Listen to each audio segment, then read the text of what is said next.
Welcome to my YouTube channel learning with dignity. My name is Garima. आज हम करेंगे class 9th English NCERT supplementary reader का 4th chapter in the kingdom of fools.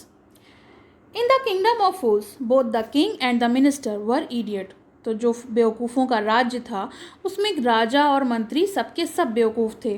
They did not want to run things like other kings. तो वो नहीं चाहते थे कि जैसे बाकी राजा राज करते हैं, अपने राज्य को चलाते हैं, वैसे वो भी चलाएं। So they decided to change the night into day and day into night. तो उन्होंने निश्चय किया कि वो अपने राज्य में बदलाव लाने के लिए रात को दिन और दिन को रात कर देंगे। They ordered that every one should be awake at night. तो इसी कारण उन्होंने सबको आदेश दिया कि सबको रात को जागना होगा। Till there fields and run their businesses only after dark. अंधेरा होने के बाद ही वो अपने खेतों को जोत सकते हैं, मतलब हल चला सकते हैं, और अपने व्यापार को रन कर सकते हैं। व्यापार यानी बिजनेस, किसी भी तरीके का बिजनेस जो है वो रात में कर सकते हैं। And go to the bed as soon as the sun came up. और जैसे सूरज उगेगा वैसे ही उन्हें बिस्तर पे जाके सोना होगा। Anyone who disobeyed would be punished with death। और अगर किसी ने उनके आदेश को नहीं माना, आज्ञा को नहीं माना, तो उसको मृत्युदंड दिया जाएगा। The people did as they were told for fear of death। इसीलिए लोगों ने वैसा ही किया जैसा उन लोगों ने लोगों से करने को कहा, क्योंकि उन्हें भी मौत का डर था। The king and the minister were delighted at the success of their project। अब राजा और मंत्री सब बहुत खुश थे, क्योंकि उन्होंने जैसा सोचा था वैसे उन्हें सफलता प्राप्त हुई। One day a guru and his disciples arrived in the city। तो एक दिन एक गुरु यानी टीचर अपने शिष्यों के साथ उस शहर में आ गए, आ पहुँचे। It was a beautiful city, क्योंकि शहर तो बहुत खूबसूरत था। It was broad daylight, but there was no one about। तो ये सुबह थी और काफ़ी धूप थी, मतलब दिन का समय था, लेकिन वहाँ पर कोई भी दिखाई नहीं दे रहा था। Everyone was asleep, not a mouse stirring। हर कोई सो रहा था, यानी कि एक चूहा तक नहीं जाग रहा था। Even the cattle had been taught to sleep by day। यहाँ तक कि जो भेड़ बकरी हैं, जानवर हैं, उन्हें भी ये सिखाया गया था कि उन्हें दिन में सोना है। Two stranger was amazed by what they saw around them। और वो दो अजनबी जो थे वो देखकर कि उनके चारों तरफ क्या हो रहा है काफ़ी ज़्यादा आश्चर्यचकित थे, और वो शाम तक उस कस्बे में घूमते रहे। When suddenly the whole town woke up and went about its nightly business। और अचानक पूरा का पूरा शहर जो है वो जाग गया और अपने रात के व्यापार पर लग गया, यानी रात में जो वो लोग काम करते थे उस पर वो लग गया। The two men were hungry। वो दोनों आदमी जो थे वो बहुत भूखे थे। Now that the shop were open। और अब जो दुकानें थी वो खुल गई थी। They went to buy some grocery। Grocery होती है जैसे सब्जी तरकारी वगैरह खरीदने के लिए वो लोग गए। To their astonishment, अब वो काफ़ी आश्चर्यचकित थे। They found that everything cost the same। तो उन्होंने पाया कि कोई भी चीज़ वो खरीदें, कोई भी चीज़ वो एक ही दाम की थी। A single dodo। सिंगल डूडू का मतलब एक आने की। Whether they bought a measure of rice or a bunch of bananas। चाहे वो एक मुट्ठी चावल खरीदते या एक बंच बनाना का जिसमें 12 केले होते हैं, कुछ भी खरीदें वो उसकी कॉस्ट एक आना ही है। The Guru and his disciples were dilated. अब गुरु जो थे और उनके जो शिष्य थे वो बहुत खुश हो गए। They had never heard of anything like this. उन्होंने कभी ऐसा सुना ही नहीं था कि कुछ भी खरीदो एक आने की मिलती है। They could buy all the food they wanted for a rupee. और उन्होंने जो भी कुछ चाहा वो 1 रुपये में उन्होंने खरीद लिया। When they had cooked and eaten, the guru realized that this was a kingdom of fools। जब उन्होंने खाने को पकाया और खा लिया तो जो टीचर थे, जो गुरु थे, उनको ये बात रियलाइज़ हो गई कि जो राज है वो बेवकूफ़ों का है। And it would not be a good idea for them to stay there. और ये बिल्कुल भी अच्छा नहीं होगा कि वो लोग वहाँ पर रुकें। This is no place for us. क्योंकि ये जगह जो है हमारे जैसे लोगों के लिए नहीं है। लेट्स गो, चलिए चलते हैं। He said to his disciples but the disciples did not want to leave the place. तो उन्होंने अपने शिष्यों से कहा कि अब हमें यहाँ से चलना होगा, लेकिन जो शिष्य थे वो तो ये वहाँ की जगह छोड़ने को तैयार ही नहीं हो रहे थे। Everything was cheap here. यहाँ तो हर कुछ सस्ता है। All he wanted was good cheap food the guru said. तो वो उनका कहना था कि यहाँ जो भी कुछ मिलता है वो इतना अच्छा है और सस्ता खाना है, तो हम यहीं रुकेंगे, नहीं जाएंगे। लेकिन जो उनके गुरु थे उन्होंने कहा यहाँ के जितने भी लोग हैं वो बेवकूफ़ हैं। They are all fools. This won't last very long and you can't tell what they will do to you next. तो यहाँ जितने भी लोग हैं वो सब बेवकूफ़ हैं और यहाँ पे ज़्यादा रुकना सही नहीं होगा और हम नहीं बता सकते कि आगे ये क्या करेंगे हमारे साथ. But the disciples would not listen to the guru's wisdom.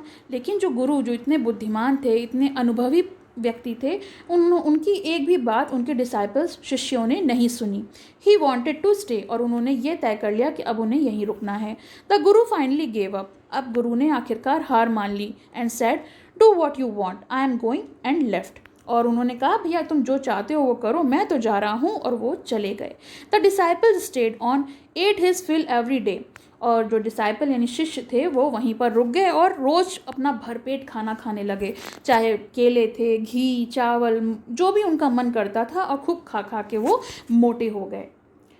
One bright day a thief broke into the rich merchant house. एक दिन की बात है, एक चोर जो था उसने एक अमीर व्यापारी के घर में चोरी करने की सोची. He had made a hole in the wall and sneaked इन.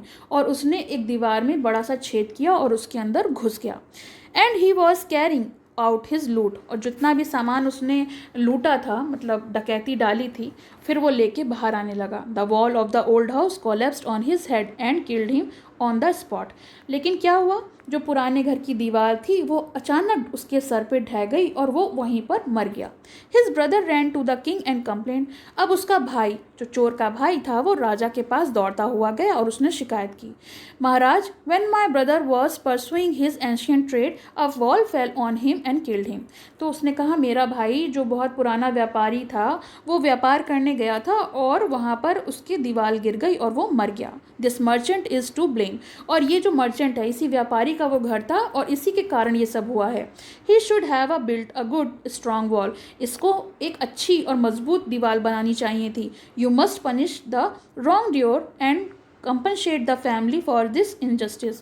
तो आपको महाराज इसको इस बात के लिए सज़ा देनी होगी और हमें भी इसका मुआवजा, कंपनशेट करना कि मतलब किसी को किसी अपराध में कुछ पैसे देने होते हैं, उसे कंपनशेट कहते हैं, कि जुर्माना भरना होगा हमारी परिवार को इस अन्याय के लिए.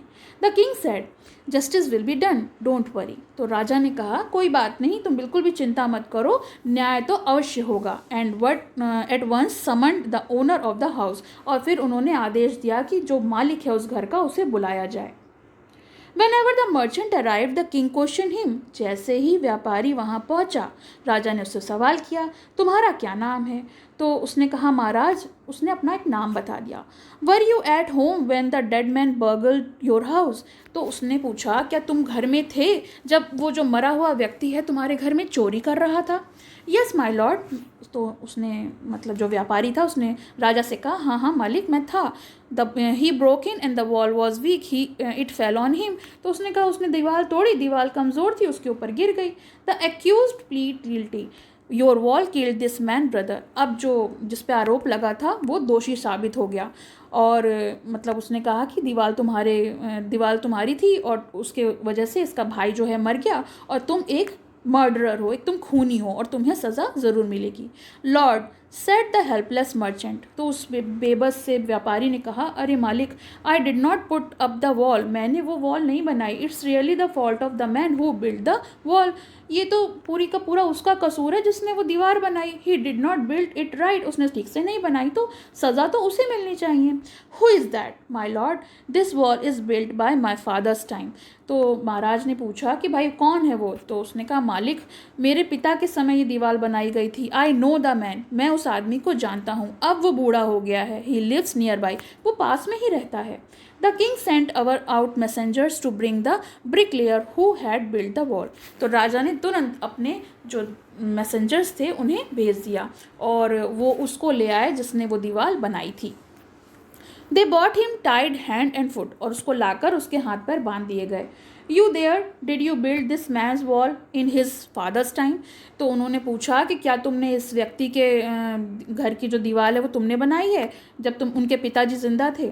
Yes my lord I did. तो उसने एडमिट किया, उसने बात को स्वीकार लिया कि हाँ मालिक मैंने ही बनाई थी। What kind of a wall is this that you built. तुमने किस प्रकार की दीवार बनाई जो टूट गई और वो जो बेचारा आदमी था वो मर गया। तुम ही खूनी हो। You have to punish you by death. और तुम्हें मृत्युदंड मिलेगा। Before the king could order the execution the poor bricklayer pleaded. इससे पहले कि राजा जो हैं वो आदेश देते, उस बेचारे दीवार बनाने वाले ने अपने लिए मतलब कुछ सफाई में कहने की कोशिश करी। Please listen to me before you give your order. अरे आदेश देने से पहले ज़रा सा मेरी बात तो सुनिए। It's true I build this wall but it was no good. और उसने ये चीज़ मान ली कि हाँ दीवार मैंने बनाई थी और ये अच्छी नहीं थी, but that was because my mind was not on it. लेकिन ऐसा इसलिए हुआ था क्योंकि मेरा दिमाग जो था उस समय दीवार बनाने में नहीं था। I remember very well a dancing girl who was going up and down that street all day with her anklet jingling and I could not keep my eyes on my mind on the wall I was building। तो उसने कहा मुझे बहुत अच्छे से याद है कि जिस समय वो मैं दीवार बना रहा था उस समय एक खूबसूरत नृत्यिका डांसिंग गर्ल जो है वो खूबसूरत सी आई थी और उसके पैरों में पायल थी। एंकलेट होती हैं पायल, जो मतलब छनछना रही थी और पूरी स्ट्रीट पे, और वो ऊपर नीचे जा रही थी और मेरा पूरा का पूरा दिमाग उसी में था। इसीलिए मैं दीवार को सही से नहीं बना पाया क्योंकि मेरा जो पूरा दिमाग था वो वहीं लगा था। You must get that dancing girl I know where she lives. तो उसने कहा कि आप उस डांसिंग गर्ल्स को बुलवा लीजिए, मैं जानता हूँ वो कहाँ रहती है। You are right the case depend we must look on it. तो उसने कहा हाँ तुम बिल्कुल सही हो, हमें वैसे ही करना चाहिए। इट नॉट ईजी टू जज द सच कॉम्प्लिकेटेड केस। इस कॉम्प्लिकेटेड केस को जज करना, न्याय करना बिल्कुल भी आसान नहीं है। Let's get that dancer wherever she is. वो कहीं भी हो उसको बुला के लाया जाए, उस नृत्यिका को। The dancing girl now an old women. काफ़ी समय पहले की बात थी, तो वो जो लड़की थी वो अब बूढ़ी औरत बन गई थी। Came trembling to the court. और वो कपकपाते हुए उस दरबार में आई। Did you walk up and down that street many years ago. तो क्या तुम काफ़ी लंबे समय पहले उस सड़क पर ऊपर नीचे कर रही थी। While the poor man was building the wall. जब ये बेचारा आदमी जो है दीवार बना रहा था। Did you see him. तुमने इसको देखा था। Yes my lord I remember it very well. तो उसने भी एडमिट किया कि हाँ महाराज मैंने इसको देखा था, मुझे याद है ये दीवार बना रहा था। So you did walk up and down with your anklet jingling. तो इसका मतलब ये है कि तुम ऊपर नीचे कर रही थी सड़क पर और तुम्हारी जो पायल है वो छनक रही थी। You are the young and distract him. तुम बहुत जवान और खूबसूरत थी और तुमने इसका ध्यान भटकाया जब ये दीवार बना रहा था और इसने इतनी बुरी दीवार बनाई। It was fallen on a poor burglar. ये एक बेचारे चोर पर गिरी और वो मर गया। You have killed an innocent man. और तुमने एक निर्दोष व्यक्ति को मार दिया, तुम्हें इसकी सज़ा ज़रूर मिलेगी। She thought for a minute. उसने एक मिनट के लिए सोचा and said my lord wait I know now why I was walking up and down that street. तो उसने कहा महाराज रुकिए, मुझे याद आ गया कि मैं उस सड़क पर ऊपर नीचे क्यों चल रही थी, मतलब क्यों आ जा रही थी। I had given some gold to goldsmith to make some jewellery for me. मैंने कुछ सोना दिया था सुनार को। गोल्ड स्मिथ होता है सुनार, मेरी ज्वेलरी यानी जेवर बनाने के लिए। He was a lazy. वो काफ़ी मतलब आलसी इंसान था। एंड स्काउंड्रल मतलब नालायक टाइप का। He made so many excuses. उसने बहुत सारे बहाने बनाए। And sad he would give it now. और वो कहता था अब दूंगा और तब दूंगा, लेकिन वो हमको मतलब टहलाता रहता था और मुझे समय पर सामान नहीं देता था। He made me walk up and down on his house a dozen time. उसने डज़न टाइम यानी कि दर्जनों बार, डज़न मतलब एक 1 डज़न में 12 बार होते हैं, तो दर्जनों बार उसने मुझे अपने घर के चक्कर लगवाए, लेकिन दुकान के चक्कर लगवाए, लेकिन उसने समय पर मुझे ज्वेलरी बना के नहीं दी। That was when his bricklayer saw me. उसी समय इस ब्रिकलेयर ने मुझे देखा होगा। It was not my fault. ये मेरी गलती नहीं है महाराज, ये सारी की सारी गलती उस सुनार की है। तो ये हो गया चैप्टर का फर्स्ट पार्ट। इसका नेक्स्ट पार्ट हम नेक्स्ट वीडियो में देखेंगे। और आपको कैसा लगा कमेंट सेक्शन में ज़रूर बताइएगा। पसंद आया हो तो लाइक करें, शेयर करें और चैनल को सब्सक्राइब करें।